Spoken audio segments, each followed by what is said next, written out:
Tommy, this is the review I've been dying to do now. Oh gosh, maybe 2 years ever since I learned that there was a new Defender coming. Well, it's taken us a long time to get our hands on a Wrangler and a Defender at the same time, and now we're out here in the Colorado Rockies. And the cool thing, of course, is that they do sort of kind of compete, because we're now driving our long-term Defender, which was a little bit more expensive than we started out, right? Yeah, well, the first one we bought was $50,000. This one is $70,000, but still not as expensive as that Wrangler. No, and that's because the Wrangler has the big V8 under the hood. They finally did it after 40 years. They stuck a V8 under the hood, and yeah, so it's $71,000 to $77,000. That's kind of apples to apples. Yeah, well, sure. I mean, what kind of apples are you eating? $7,000 apples, apparently, Dad. But yeah, that Wrangler's $78,000. This one is $71,000.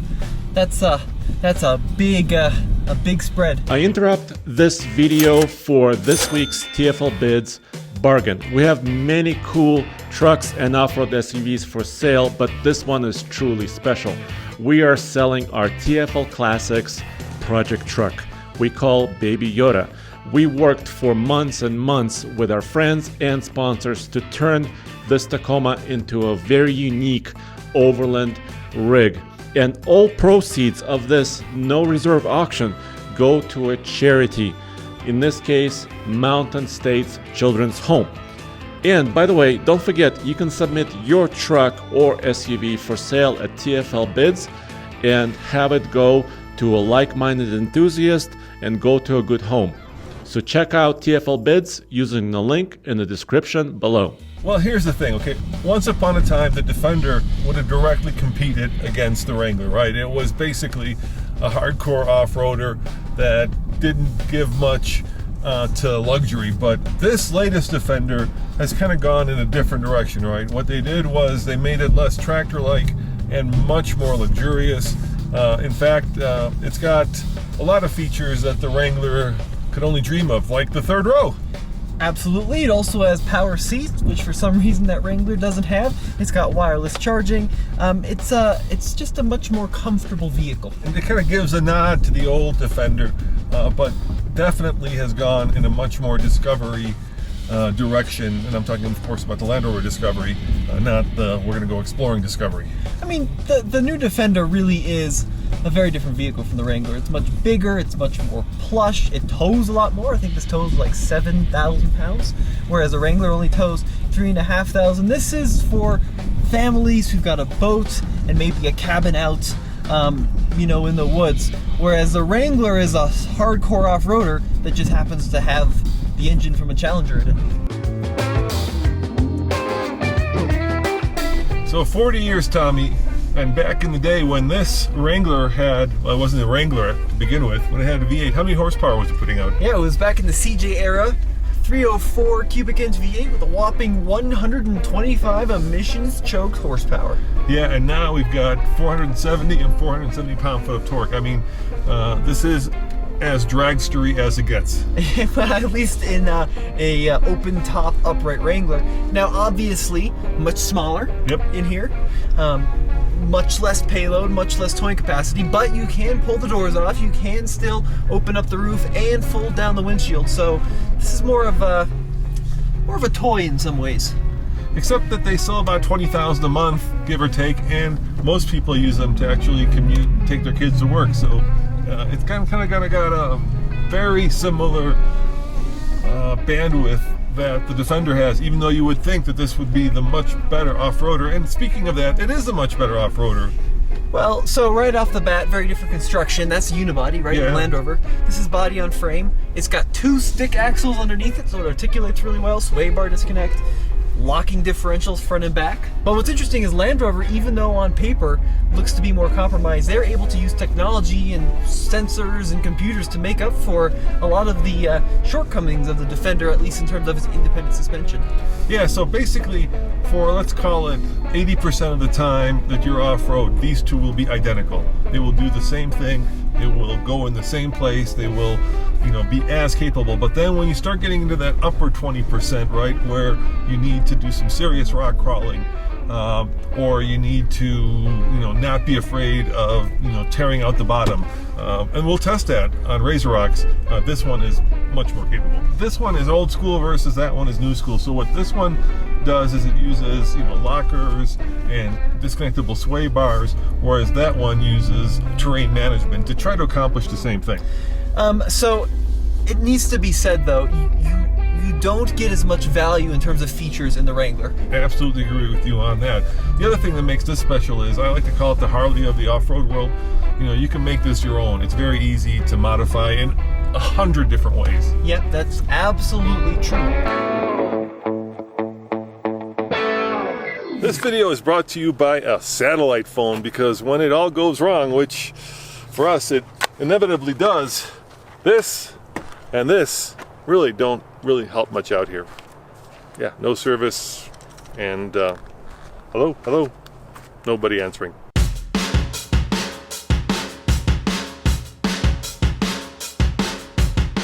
Okay, so welcome to the new Land Rover Defender.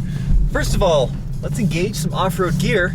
I've got low range activated, and that really is the sign of a proper off-roader. A low range transfer case, multiply that torque, mechanical advantage, and of course extra control.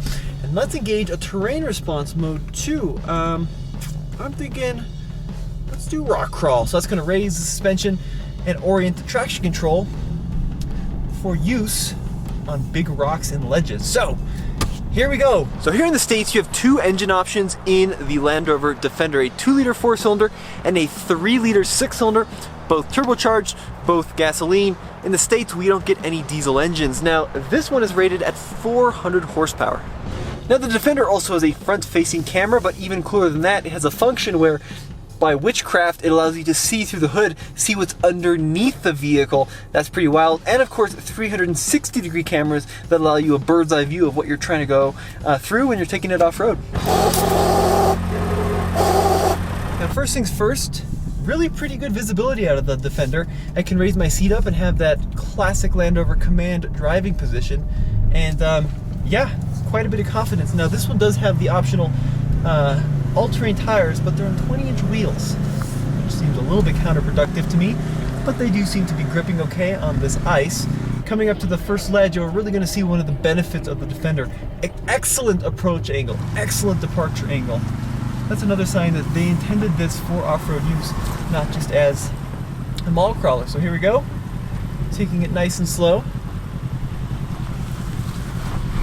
Wheels are going to start to slip, and what's going to happen is the traction control are going to lock the brakes and force power to the wheels with traction. And just like that, we were able to walk up that. So, next up is the Razor Rocks, this really nasty rocky hill climb, and we're going to see how the vehicle performs in these ledges. Now, one of the great things about the Defender is that now there is a third seat available. Let me show you. Which means you can get up to 7 people in here. And to make it even more useful, there's a little button right here that actually drops the air suspension so that you can get more stuff in here. Like myself. Let me see if I can get in the back seat. There's a lot of space in here. So for instance, you can do this and fold this flat, fold the rear seats flat, giving you a lot of space. And I love this kind of textured top. So like if you put our dog in here, fur doesn't get everywhere. But here's the question. Can I fit in the back seat? Well, let's find out right now. I've actually never got in the back seat of this thing, so this is my first time getting back here. All right, here we go. All right, I fit. Now, I don't know if there's room for legs in front of me, so I suspect if you have small kids, they could fit back here, but check this out. I actually have my own temperature control. And 1, 2, kind of 3, 4 cup holders, plus look at this, little skylights. Those are called Alpine lights. And of course, in the Alpine light, a little hook where I could put my separator. So if I wanted to separate the back from the front, I could do that. So a lot of thoughtful touches back here, but it certainly is more for kids than for adults. All right, these are the Razor Rocks. Let's see how the Defender does. So I'm in the rock crawl mode. Suspension is on high for the air suspension. So wheels are going to start lifting off the ground. Now, if you get this wrong, we're going to tear the bottom out of the Defender. It's really about how technology works versus how old school works. But hopefully, see, that's amazing. So even though this vehicle is open diffs front and back, it's able to modulate the brakes and send power to the wheel with traction.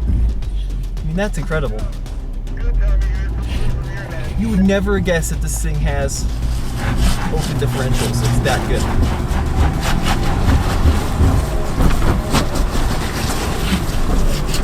Come on, figure it out.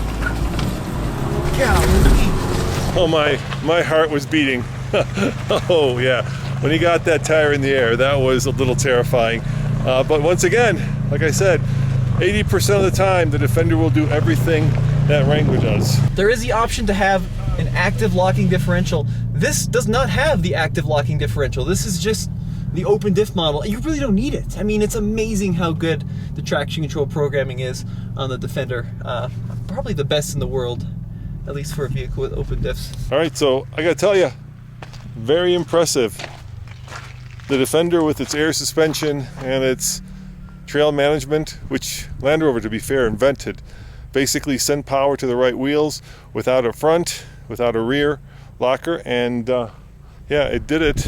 And while it looked terrifying from the outside, it made it up the Razor Rock. So here comes Tommy in the Wrangler now. Let's see how that does in comparison.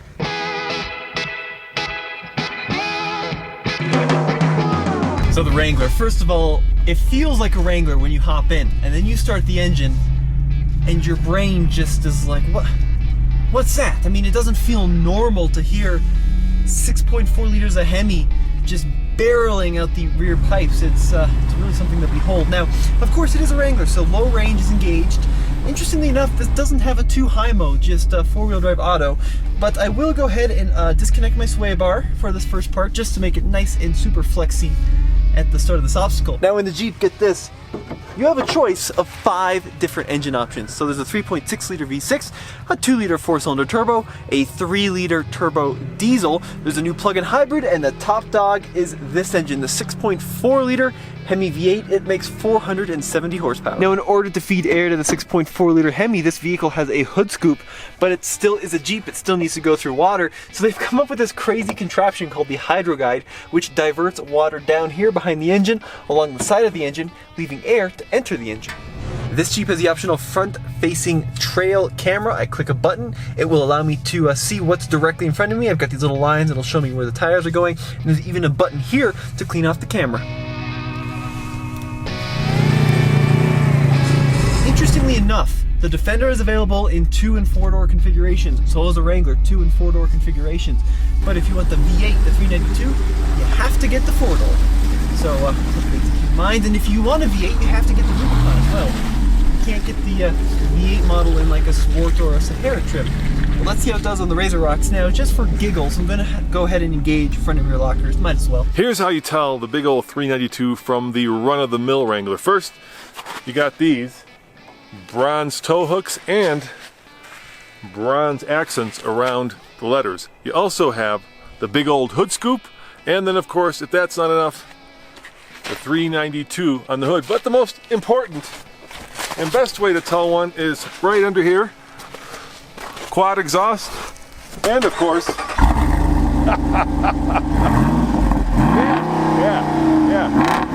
it's got a Hemi. All right, Tommy, I gotta tell you, with those sway bar disconnected, you can really see it's got a lot of articulation. Oh yes, it's incredible. Far more than the Defender. So the Defender is able to compensate for the lack of articulation with incredible traction control programming. The Wrangler just has gobs of wheel travel. All right, so front and rear lockers engaged. You do have to engage them, unlike the Defender, which is all automatic. I'm just gonna take it nice and slow. Able to watch this thing crawl up. So I'm not lifting tires nearly as much as I was in the Land Rover. It feels more confident. Ooh, so I scraped something underneath, but ooh, scraped another thing underneath.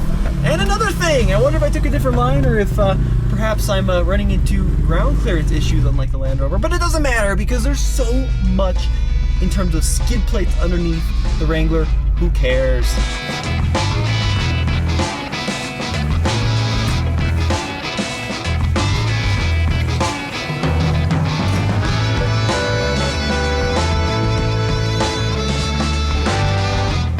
right, Tommy, here's a big question. Which one would you buy? And let's use 3 criteria. First, reliability. Well, I don't think either are the top of the pack, to be honest.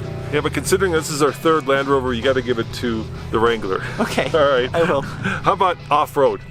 Off-road, I think the Wrangler is a little better. I really do. I think with the front locker especially, it's just more capable. But value? Well, value, I think you get more value in the Defender, but resale value, Wranglers typically hold their value very well, so maybe you got to give it to the Wrangler. So here's my bottom line. If it were these two, I'd get the Defender. I just think it has more bandwidth. But if it was a base Wrangler versus our old base Defender, I would get the Wrangler. I think there's just more off-road worthiness. There you go. All right, I kind of love the Wrangler. I mean, it's so out of this world. I might get the Wrangler at this price point. Wow, that's not going to sound great on camera. Everyone's going to just tear me a new one for that one. But I mean, considering a Hemi swap in a new Wrangler would easily be 80, 90K, not a bad platform to build off of. But if it was base Defender with all the off-road gear versus like a $50,000 Wrangler, I might go with the Defender just to be different. All right, Tommy, and of course we've got the Bronco coming, which is going to make it even more interesting. I love choice. As always, let us know what you think in the comment section below. This has been Tommy. And Roman saying thanks for watching, and check out TFL Off-Road for more, well, off-road reviews. Honest and independent. See you guys next time. Ciao.